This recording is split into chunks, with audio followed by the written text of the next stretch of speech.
Hello everyone, Liverpool, top of the league. Who thought you were going to be saying that at the start of the day and moreover probably at half time? Not like a great performance by the Reds in the first half. They really had to dig in, didn't they?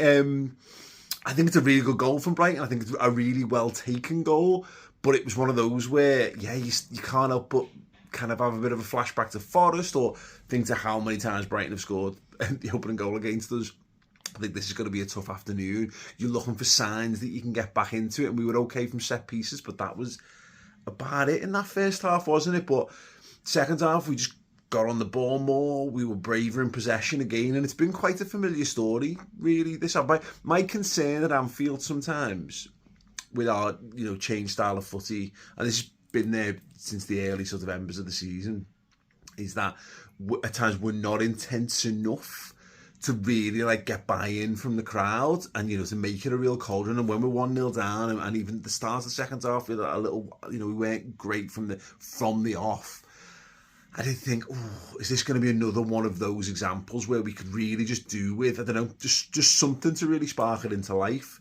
And look, ultimately Liverpool make that happen and the crowd makes it happen, but by just being more, by wanting it more, by desiring it more and going out and showing on the pitch that they wanted that win in how they played, I thought it just kicked the game up into high gear. And, when you get the equaliser, thinking, okay, what can we do here? And barely time to catch breath before, obviously, Curtis Jones plays in Mo Salah. Mo Salah does vintage Mo Salah things. Gets a Stupinian one-on-one, cuts inside, blams it into the top corner. That is a very old-school Mo Salah goal.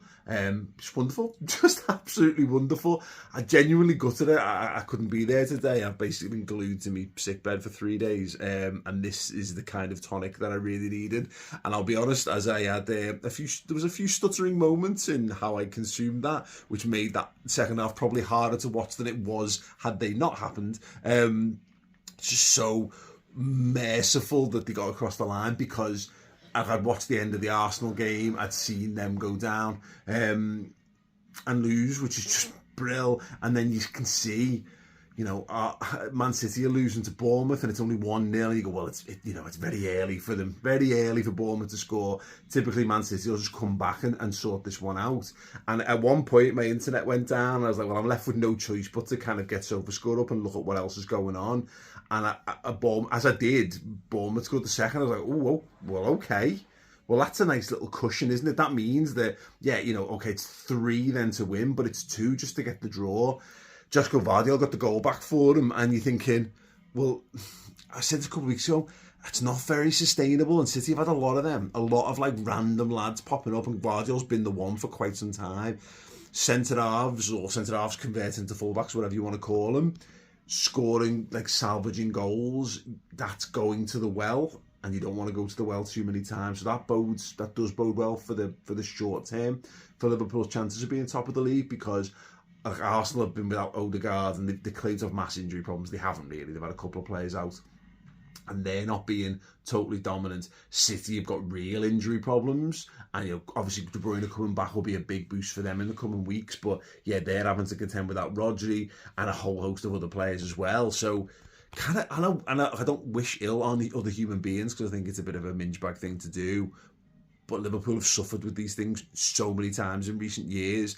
I'm quite interested to see how other title challenging football clubs who demand over 90 points handle mass injuries, because I know that Liverpool have battled bravely in the face of that in a couple of really standout seasons in recent years.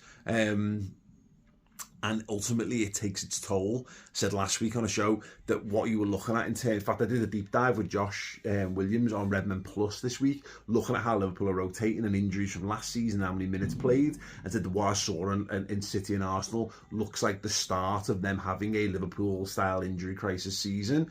But if they get through, it can be a galvanising thing. But yeah, fingers crossed that continues. Anyway, look, back to Liverpool. Much better in the second half. exactly what we need. And not one of those games, hopefully, where we'll look back on, Liverpool Liverpool are going to need to improve. And yet, I'm sat here in November with Liverpool top of the table after 10 games. And anyone who's watched Redmen over the last 15 years will know I just won't shut up about 10 games. 10 games is now over a quarter of the season done. It's a good, solid chunk, good, solid indicator for how the Reds are going to do. And I'm talking about things that they need to improve on. And I could still see a number of areas where the Reds can get better. And yet, here they are, second in the Champions League, top of the Premier League. Big game against Leverkusen to come, but if you can get a win there, you've got a really solid basis kicking on for that. You're in the quarters of the League Cup as well.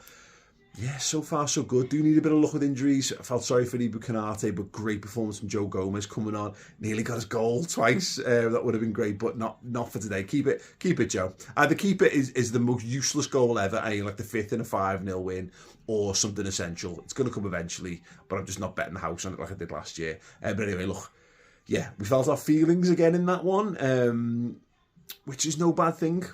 Makes us feel alive, and the Reds are very good at doing that, and most importantly, look, the top of the league and no one else is. So yeah, good stuff, and hopefully it'll get better, and it gets better. God, I can't even imagine how happy we're going to be. Anyway, yes, up the top of the table, Reds.